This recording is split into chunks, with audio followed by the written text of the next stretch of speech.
And it tells, basically, of a young boy who was the son of the Hollinshead family, who fell in love with a maid from Tockholes, but the head of the family disapproved. And he forbade the love of the boy and the girl, and he said to him, "I've told thee, I don't like her," right? And that not seeing her no more. Because she was common. Because she was common. Yes. Right? But the boy disobeyed his father, and his father went into a fearful rage. And he got him, and he said, "Come here, what have I told thee?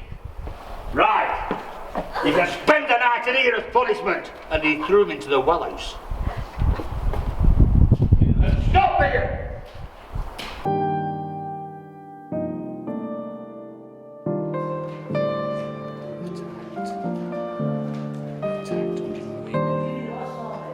And I've got an idea for you guys. A tale is told of a night when the farmer called to his sons to bring the sheep into the barn, only to hear a tiny boggart voice calling back. Bring the sheep in! Bring them sheep in! I'll do it! A matter of minutes later, the boggart called out again. "I've done it, but I had trouble with that small brown one." When the farmer went to investigate, he found that the small brown one was a large brown hare. The boggart always did his work in secret, but one night the farmer's son cut a hole in the kitchen ceiling so that he could spy on the boggart at work. What he saw was a tiny, wrinkled old man working away in tattered clothes and with no shoes on his tiny feet. Anyway, where are you off to now? City game. Grand opening today. Some of the dockers are going down, got free tickets off the gaffer, playing Sheffield United. Oh, if I weren't on my shift, I'd be with you, lad. I'd be there with you. Hey, word of advice though, be careful doing that dog kennel lane. Some scallywags down there. No, I'm asking you, what are you doing? Making a film, go. What do you mean, were you making a film? What sort of film? I told you. Yeah. You're doing fuck all, and it's none of your business. I'm not going to fuck None of your business. Go somewhere else. I'll tell you what, this town has gone to fucking Why aren't you doing anything? Like what, hey? Wear a red nose, big shoes, roll over, wear hay.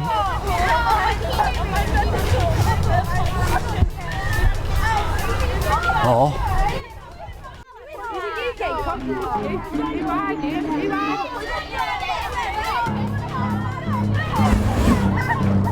Hello, hello, hello.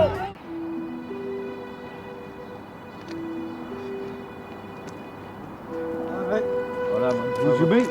Who? There, look behind you. Where did you? Where did you come from? Fulham. No, keep fit. Most there. No, you can't keep fit in the mosque. You go pray and read there. F5, every day. Keep fit. There. Right, Tom, in your own time.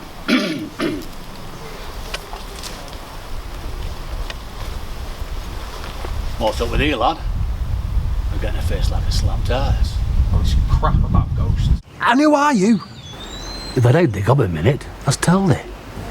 My name's Jacob, and I suppose I'm what they'd call a ghost. I already have my dear. It's too late. You're out of time, and the valley's magic is soon to be mine. Oh, mine. Tick-tock goes the clock. They won't be able to fight. They'll all become bombing darts. Who are you talking about? Huh? You know. Our friends. Our little friends. Teeny-weeny little friends. Tick-tock goes the clock. They'll all become bombing time. When the sun goes down, they won't be found no man around her. Tick-tock goes the clock. They'll all become bombing. I don't know how I'm going to get them to work together. I'm never going to be able to deliver a speech like Alexandra did. Imagine what would have happened if that meeting wouldn't have been stopped. There are things that need to be stopped, lass. But there's some that shouldn't. Like suspending the Habeas Corpus Act. Sounds like something from Harry Potter. Is he from Borgia? It's Latin, for you may have the body. Thank you, would have liked that then. Right. It's a law, lass. Bring thy body to court. Each and every person in this country has the right to appear in court and defend themselves and not be locked in prison without charge. Suspending that law took away the very liberty and freedom that we were born with. Why was it suspended? Do you remember that revolution I told you about in France? Well, after that, the government started to worry that the same thing could happen here. We all thought things would get better after the war had ended, but they didn't. Things got a lot harder for working people. You see, people couldn't earn enough money to pay the high taxes on food, and they were literally starving to death, lass. People were angry at the injustices of what were happening, and they still had no representation. Now, the only hope we had was to carry on with farmers' meetings, didn't we? But the authorities, worried about revolution, had to put a stop to that, didn't they? So open meetings were banned, and they had to be held in secret. It was like the sun of freedom had gone down, lass. And a dark oppression had closed over us. And this is also important because it is driven by the concerns of the present as well as being inspired by the concerns of the past. So this is the real Peterloo film. It's a tremendous thing. And I see, by the way, that Samuel Bamford is just over there. Come in, Sam. Come in. Come in.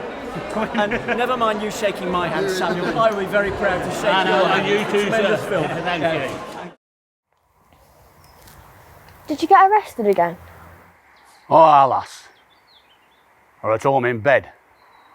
About 2 morning, when I woke up with sound of feet marching down the street. They increased in number as they get nearer, then there were bang, bang, bang on the door. I said, hello? Who's making that dinner at this time of night? And this voice said, open door. I said, open door? Who were that I should open my door to it dead of night? Open door, or we'll break it with constables, and we want they. So I opened it. And my visitors were Mr. Nadin. Along with a posse of police and soldiers from 32nd Regiment. Nadin informed me that he had a warrant against me for high treason. I said, I'm ready to accompany them, Mr. Nadin. But they'll now convict me, and if that does, my blood will kill thee. And then they searched my arse for weapons. They didn't find out. Then they ordered one of his men to put me in chains. I said, nah. Is that really necessary, Mr. Nadin? I give him my word of honour. That's not attempt to escape. But he outside you do his duty. So they handcuffed me.